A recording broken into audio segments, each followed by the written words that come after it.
我们会根据部分的讯息建立出一个第一印象，之后慢慢扩散变成一个整体完整的印象。最典型的例子就是人帅益生菌，人丑大肠菌。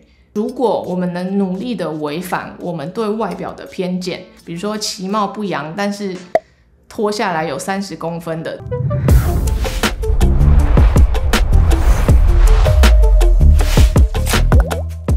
嗨，大家今天过得好吗？欢迎到迪克太太。你相信方头大的人比较有福气，眉毛连在一起的人比较固执，嘴唇薄的人嘴吗？如果可以选，你想要长得大家认为很有福气，但是不聪明，还是很有能力，但看起来没什么福气呢？对于没有在参考面相的人，你觉得大家还是有在以貌取人吗？最近因为疫情的关系，在家没事就会阅读一下网友的故事。像有一个人带着一个他交往许久、个性非常好、想要结婚的女友去见父母，见完之后妈妈嫌弃那个女生没有自己年轻的时候漂亮，就干脆询问儿子说：“你要不要换女友？”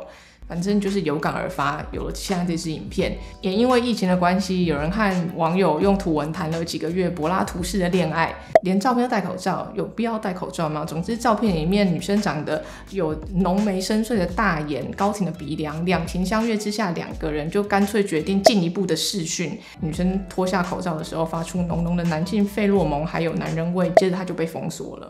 听起来蛮可怜的。总之，这种以貌取人的例子层出不穷。像人力银行在2020年调查，他就发现有40%的老板会先从长相决定要不要面试，然后有1/4的人会在面试的时候以貌取人。真的只有1/4吗？越南有26岁的男子求职十分的不顺，然后某次面试就被嘲笑长相。为了找到工作，他花了4亿的越南盾，经历9次重大整形手术，据说有成功翻转他的人生。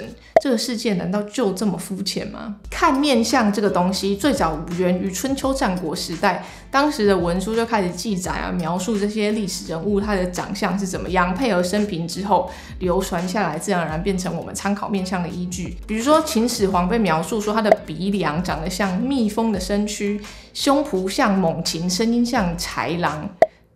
大家有听过豺狼的声音吗？总之他就说这种人就是忘恩负义，在贫困的时候他可能会屈居下士，但得意的时候会反咬你一口。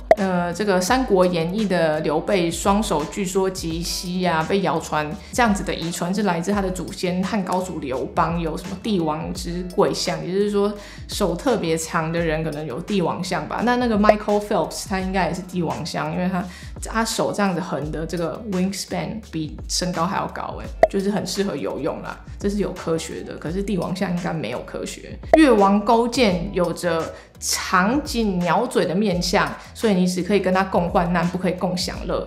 三国司马懿鹰视狼顾，有着像老鹰一样目光锐利，头可以往后转180度，这种面相狼心狗肺，心术不正。诸葛亮看到敌人长相反骨，就是脸颊下和角凸出来到耳边，这些人就是叛徒样。总之你先不要记下来参考，这个只是我跟你说就是古人怎么样参考而已。在巴比伦帝国与古希腊文化当中，也有出现类似像这种面相体相学的概念。当时普遍认为一个人长得像什么动物，就会有相对应的个性。比如说四肢粗壮的人就会像狮子，强壮且勇猛；你长得像驴子的人就会比较笨。乍听这些怎么都不科学，但跟古人比起来，我们看人的方式其实没有多大的改变。我们还是不自觉会因为第一印象的感觉来判断对方是怎样的人。芝加哥大学心理学家 Alexander Todorov 写了一本叫做 The Irresistible Influence of First Impressions 无法抵挡的第一印象。他说因为环境中有太多的讯息需要判断，大部分的时间我们没有就是好好的停下来思考评估，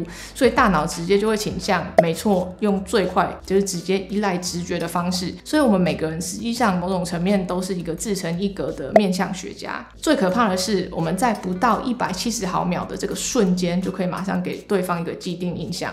像比如说我要是看到这个人有2个发旋，我就会觉得说他脾气差单眼皮的男生比较专情，鼻孔大的人比较爱花钱。说到鼻子，你是不是有用男生的鼻子的大小来预测某个器官的长度呢？如果某天你要面试新员工，这个人的轮廓长得就像劈你腿的前男友一样，有高挺的鼻子，还有很深的眉骨，我就不相信你不会淡淡先扣他几分。在爱情当中，除了看个性、经济能力、共同兴趣这些东西之外，交友网站它有统计出来，外形还是大家交友的第一选择。大家真是用一片赤诚来填这个问卷，完全没有要欺骗的意思。但这个你就需要小心一点了，因为在心理学里面有个叫做晕轮效应 （halo effect）。我们会根据部分的讯息建立出一个第一印象，之后慢慢扩散变成一个整体完整的印象。简单的说，就是以偏概全。最典型的例子就是人帅益生菌，人丑大肠菌。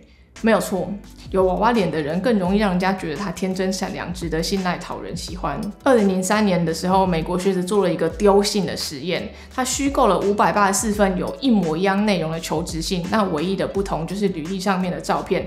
之后再把那些信撒到不同地区，你就去想象一下，你捡到那个信之后，你可以直接看到履历上面的照片，因为上面写的地址也贴了邮票。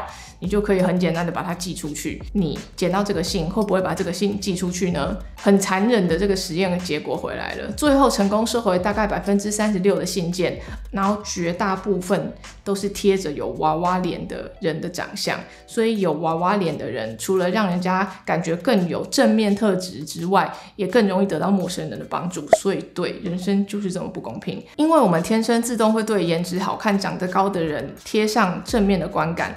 所以在美国统计，每高于平均身高1英寸，你年薪就会多$800。在选举的时候，如果你比对手高，就可以得到比较多的选票。寻求连任的总统获胜者平均比失败者还要高2英寸。那2011年经济学家 Daniel Hammermish 把长相分成不同的等级，被公认好看的人比颜值低的族群年收入多赚了$20万。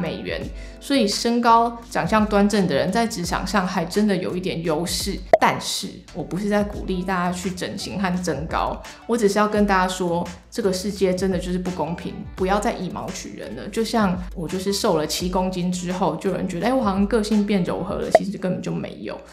你有看过魔球吗？那些球员他很有实力，但他的长相看起来就是没有明星球员的样子，但把这些人组起来还变成了一个冠军球队。如果我们能努力的违反我们对外表的偏见，在外面都是偏见之下，你真的能让我们比较能挖到璞玉，比如说其貌不扬，但是脱下来有30公分的。总之不要再用面相来预测人的个性了。虽然口罩拯救了大家的美貌，但就让我们互相期许对方可以看破红尘，看破晕轮现象，不要再被别人的美貌耽误。那今天就这样啦，如果你喜欢我的影片的话，请帮我在留言分享。如果你还没订阅的话，请帮我订阅一下。谢谢收看，我们下次见。